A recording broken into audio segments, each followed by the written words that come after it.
Dream 11ने pay to play हा option रद्द केलाय। शिवाय ड्रीम 11 ॲप वापरकर्त्यांनी आपले पैसे काढून घ्यावेत असं आवाहनही केलंय। तुमच्या खात्यातील पैसे कुठेही जाणार नाहीत, ते सुरक्षित आहेत असंही कंपनीनं म्हटलंय।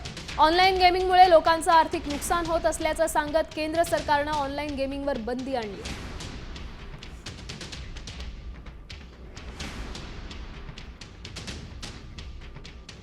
ऑनलाईन बेटिंग आणि पैशांच्या खेळावर पूर्णपणे बंदी येणार आहे।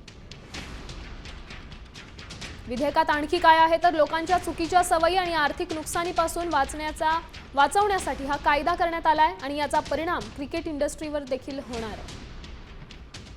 क्रिकेट इंडस्ट्रीचं जवळपास 17,000 कोटींचं नुकसान होण्याची शक्यता आहे।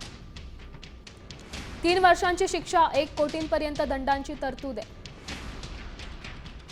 जाहिरात करणाऱ्याला 2 वर्षाची शिक्षा आणि 50 लाखांपर्यंतचा दंड होणार आहे। गेम खेळणाऱ्याला कोणत्याही प्रकारची शिक्षा होणार नाही, त्याला पीडित मानण्यात आलंय। आता isakal.com आहे देशातील नंबर 1 ची मराठी न्यूज वेबसाईट। प्रत्येक अपडेटसाठी isakal.com ला नक्की भेट द्या।